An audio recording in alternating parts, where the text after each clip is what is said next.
We begin today with Justin Trudeau. Suffice it to say that Justin Trudeau is Owen Wilson from Meet the Parents, except without the woodworking skill. Justin Trudeau is one of the more obnoxious, sycophantic, ridiculous, idiotic teenage girls in a boy's body that I've ever seen. I mean, it's insane. The guy's only famous because his dad was Gary Trudeau. His previous life, what did he do in his previous career? I can't remember. It was something ridiculous. It was like he was a grocery checker or something dumb. He was not that grocery checkers are dumb, but it's not really a qualification for being Prime Minister of Canada. His career before that, let's see. In 2009, he was appointed to the Liberal Party's critic for youth and multiculturalism. In 2011, he was appointed as critic for secondary education. He worked as a teacher in Vancouver. He completed 1 year of an engineering program, 1 year, and then 1 year of a master's program in environmental geography.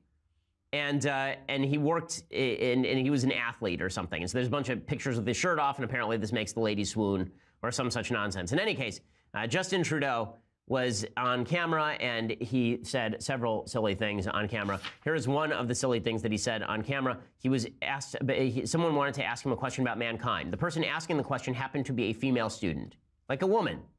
So Justin Trudeau mansplains to her that she shouldn't use the word mankind. Oh my goodness, just watch this moron. Maternal love is the love that's going to change the future of mankind. So we'd like you to look into we'd like to say people kind, not necessarily mankind. What the F is wrong with this guy? People kind? Do you mean humankind, like an actual word? People kind? Yeah, as Jack Handy once said, mankind is made up of two words, mank and ind. You don't know what either of them means, and that's why mankind is so mysterious.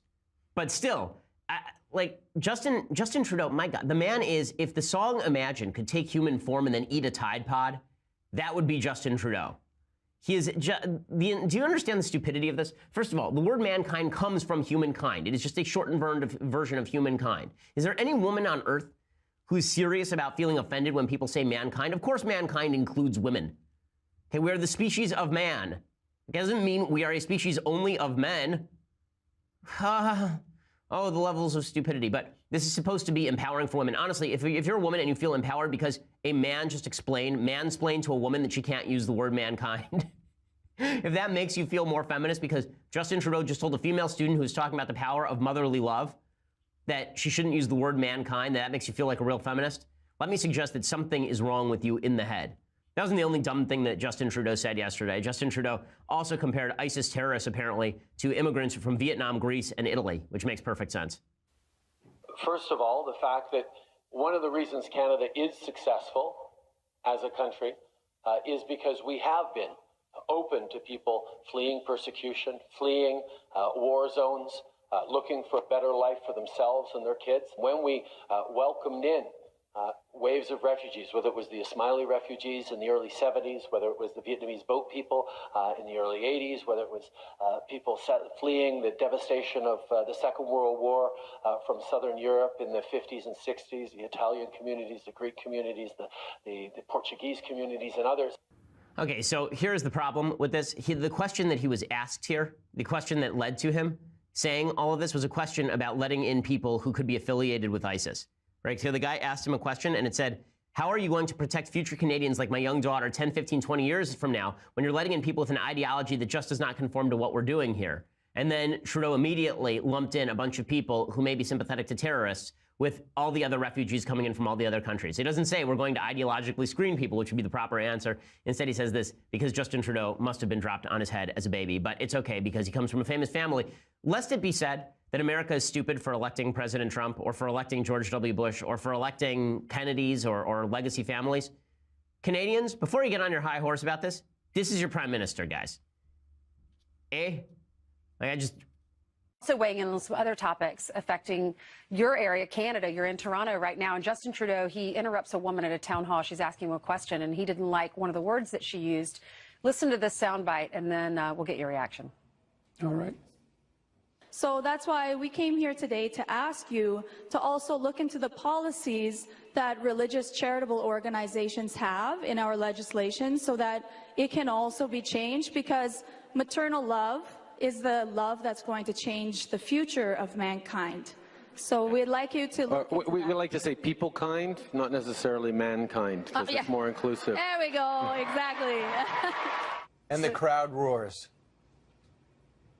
Yeah, well, it's quite the performance. I mean, I'm afraid that our Prime Minister is only capable of running his ideas on a few very narrow ideological tracks. We saw the first evidence of that when he put his cabinet together.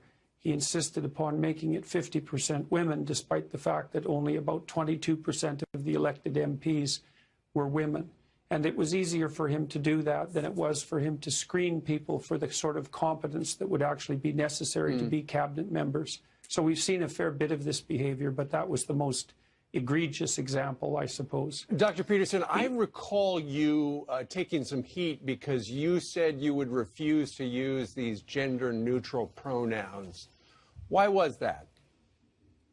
Well, I actually said that I would refuse to use the pronouns that were mandated by law because they were mandated by law. I feel that it's completely inappropriate of the government to decide what language the citizenry should speak. There's never been an example of that in British common law history, and I believe that that was a very, very bad precedent. I didn't want to use language that I thought was generated by radical leftist propagandists, and so I said I wouldn't do it. I saw one tweet this morning that said Neil Armstrong should have said one small step for people kind.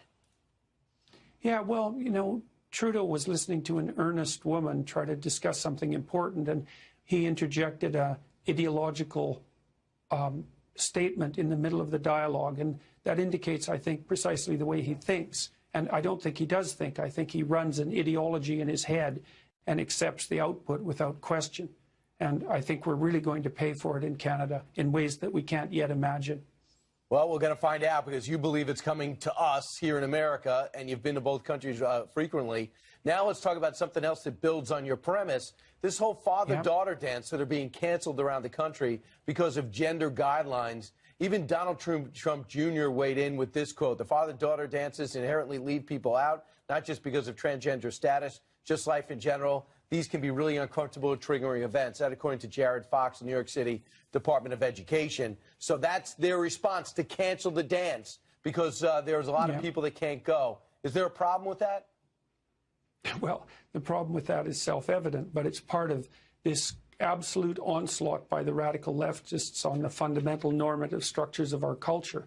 And if you're going to cancel everything that's triggering to everyone, then you're going to cancel everything altogether, because there isn't a single thing that anyone can ever say or do that isn't going to offend someone. And the idea that this is being done so that certain people's feelings won't be hurt, I think, is absolutely absurd. It's not compassion and care that's driving this. It's the desire to put forward a very pernicious ideology, and it's being very, very successful in its application.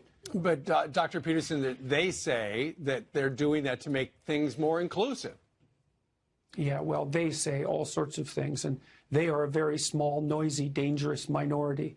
And it's really appalling that we're bending over backwards to do their bidding without question, under the name of compassion.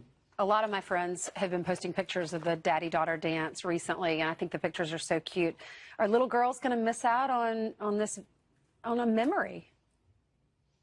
Well, yes, for sure. And the thing is that even your terminology, when you're talking about little girls, is something that's going to be increasingly forbidden as we demolish the classic gender ideas, and no one's going to benefit from that. And people it's going to be a real catastrophe. I mean, people are even talking about deciding on what gender they want to be as youngsters.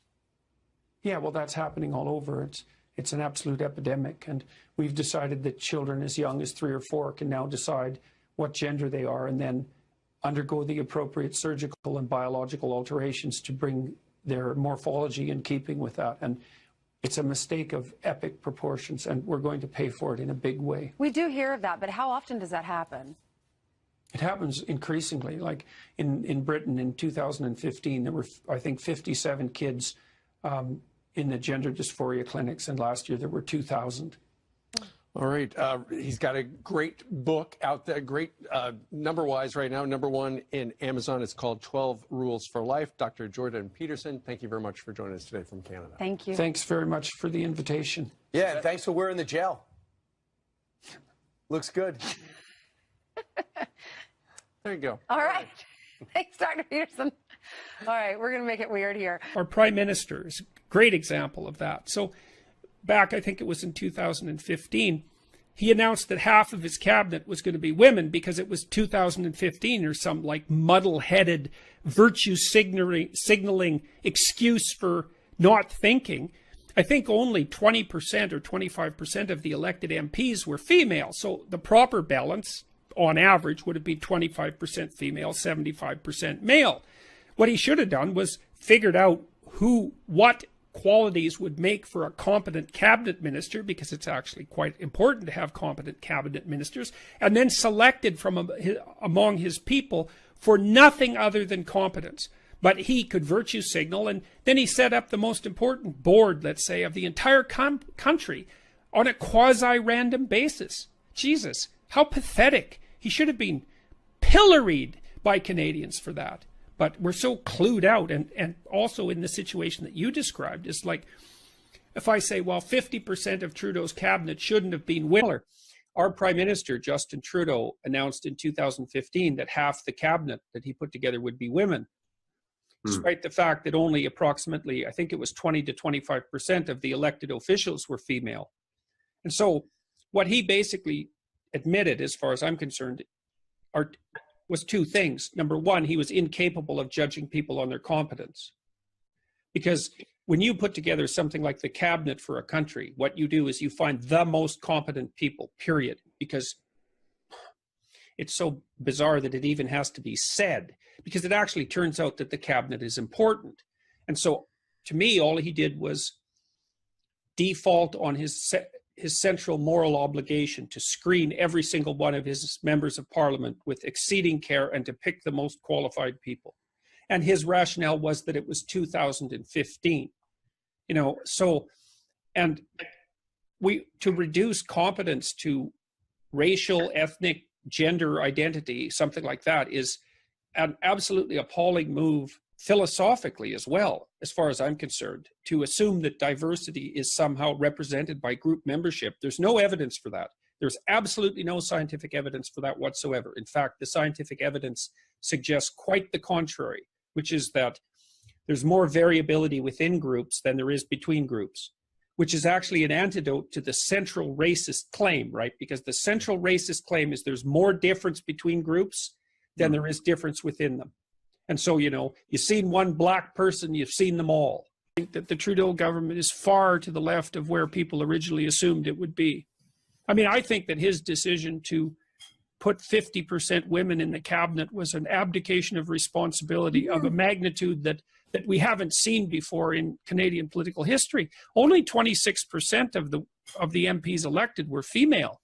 And that should have been approximately the proportion of cabinet members. But to say this is 2015 or whatever the hell the year was, and then to abdicate his responsibility for selecting the most competent people was an indication of exactly how, how suited he is to be prime minister. And people just didn't make much of an issue of that because of their attempts to be tolerant. But I think that what he did was... I thought the fact that he ran to begin with was reprehensible because he ran entirely on the name brand recognition that he had derived from his father. Yes. And I think that that's the mark of someone who's narcissistic. Yeah. He shouldn't have done that. Or it worked, though. A lot of immigrants voted for him. My dad voted for him. He's very charismatic and attractive, and he knows how to behave in public. And he had a very, very famous name. But I believe that it was immoral of him to run because we're not dynasties. Democracies aren't dynasties, and he hadn't the CV, the record of success that you would need as an independent individual to justify himself as a qualified candidate for prime minister. So I thought that his candidacy right from the start was ethically flawed. But then to multiply that error with these shallow attempts at broadcasting tolerance, especially at the expense of competence and the capacity to truly evaluate, is just inexcusable. Inexcusable.